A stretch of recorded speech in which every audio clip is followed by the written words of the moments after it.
네, 서울 성북갑의 김영배입니다. 법원행정처장님께 여쭙게요. 혹시 사법부의 신뢰도 관련해서 혹시 지금 우리 국민들이 작년 2020년도에 조사한 건데 형사정책연구원에서 했네요. 법원 신뢰도가 어느 정도 되는지 아세요? 저희들이 기대에 훨씬 못 미친 것으로 알고 있습니다. 2012년도에는 50.5%가 나왔었는데요. 저 자료 멀어서 잘 안 보실지 모르겠는데 2020년도에는 35.3이 나왔습니다. 다른 정치권이나 게 비해서는 높은 편인데요. 말씀대로 3분의 1의 국민밖에 우리 법원을 신뢰하지 않는다. 이거는 굉장히 사실은 우리가 돌이켜봐야 될 결과가 아닌가 싶거든요. 다음 넘겨주시죠. 판사 사찰 문건이라고 하는 것이 대검에 있는 수사정보정책관실에서 작성이 되어서 보도가 되어서 떠들썩했었습니다. 거기 보면은 판사님과 가까운 이제 검찰의 간부가 누가 있다. 이 사람은 판결할 때 주로 뭘 본다. 판결할 때 피의자가 이렇게 하는 것에 대해서 잘 받아준다, 안 받아준다. 좌파다, 우파다. 가깝다 이렇게 지금 하고 있거든요. 혹시 이런 거를 사찰이라고 하지 않나요? 어떻게 보십니까? 오전에 그 위원님 질문에도 비슷한 말씀을 드렸은 것 같습니다. 저는 사찰의 의미를 사전에 정확하게 규정되어 있지 않아가지고 지금 위원님 말씀에 대해서 맞다 틀리다라 말씀드리기는 어렵고요.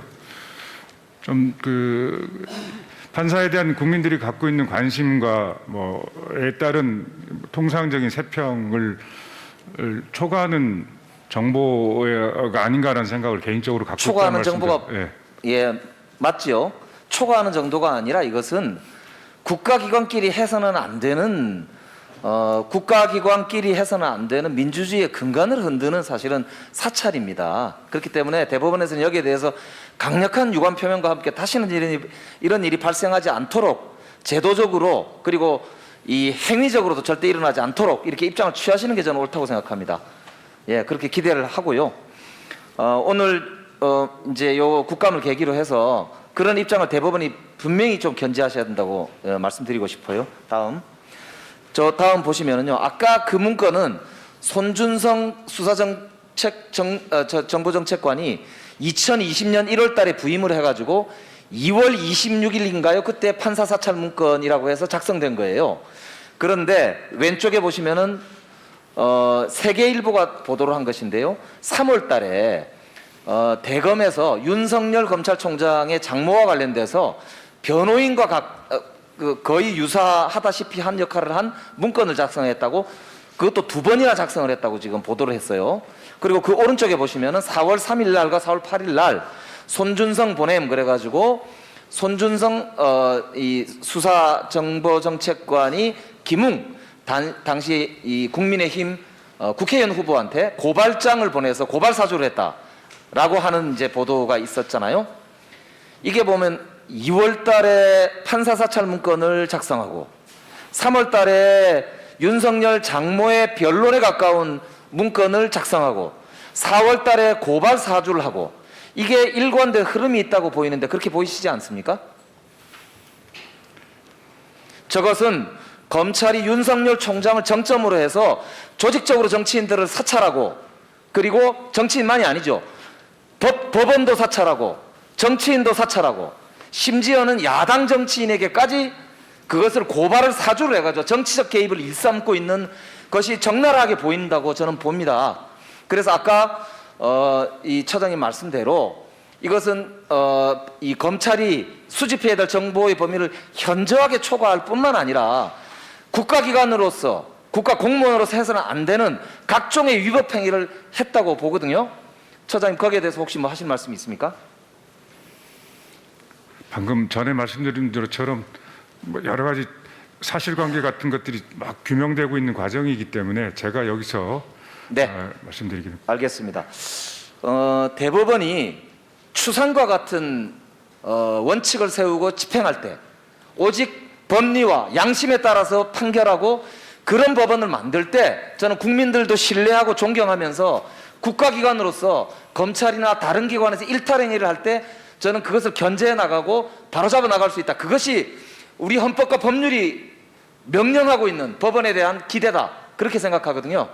그렇기 때문에 그 점에 대해서 대법원이 판사사찰 문건을 비롯해서 다시는 이런 일이 발생하지 않도록 입장을 분명히 해야 된다. 다시 한번 말씀드립니다. 다음. 사법농단 관련해서 한번 여쭤볼게요. 지금 사법농단 양승태 대법원장 계실 때 문제가 됐던 이제 여러 건이 있는데요. 저는 간단하게 말씀드려서 이렇습니다. 다른 공무원들은 기소가 되거나 이 중징계가 청구가 되면 퇴직을 못합니다.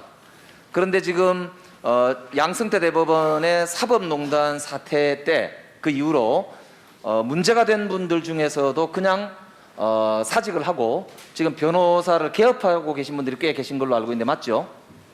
네. 이게 문제가 있지 않습니까? 모범을 보여야 할 법관들이 변호사를 하게 되면 특히 정관들 고위직들 같은 경우는 상당히 고액의 수임료를 받거나 월급을 받는 것으로 알려져 있는데 문제가 되고 나서 문제가 클리어되기도 전에 이렇게 사표를 내는데 그것을 그냥 허용하는 것은 국민들에게 도덕적 해이를 부추긴다고 보는데 어떻게 보십니까? 제가 위원님 저기 한 분 한 분 구체적으로 어떻게 됐는지를 제가 지금 딱 떠오르지는 않는데요. 저희들도 기본적으로는 그 문제가 있죠. 징계를 피하기 위한 의원 면직을 받아들이지 않는 원칙은 갖고 있습니다. 그러니까 그 부분에 대해서도 만약에 그것이 촘촘하게 다시 한번 원칙을 가지고 네.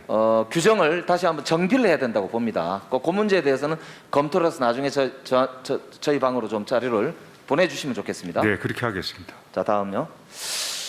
최근에 이제 대법관님들의 행태에 대해서 약간 이렇게 국민적 걱정이 있습니다. 대법관 인사청문회 때는 퇴임 후 학계로 돌아가겠다, 후진 양성하겠다 이렇게 말씀하신 대법관들이 많았습니다. 지금 보시면 대법관들 대법 1분만 더 주십시오. 죄송합니다. 네, 1분 추가해 주세요.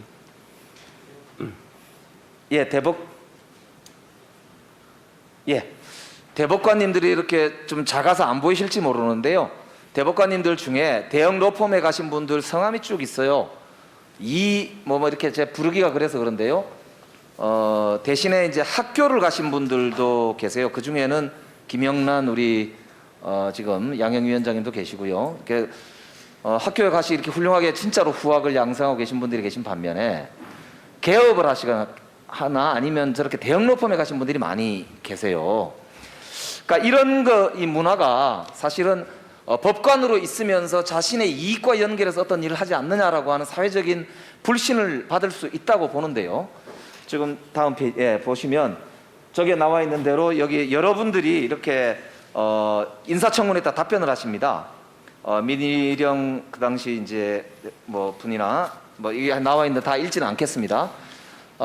이런 경우 어떻게 여기에 대해서 국민적 불신 해소할 수 있는 방안이 필요하다 생각하는데 어떻게 생각하십니까? 저분들이 취업이 다 적법은 할 겁니다. 근데 지금 위원님 말씀을 따라 우리가 국민들의 신뢰랄까 대법관님들이 에 대한 기대와 그런 걸 생각한다면 말씀하신 취지의 어떤 문화 같은 것들이 형성되도록 더욱 노력해야 되는 것이 아닌가라는 생각을 개인적으로 갖고 있습니다. 네, 수고하셨습니다. 다음은 권성동 위원님 질의하시겠습니다.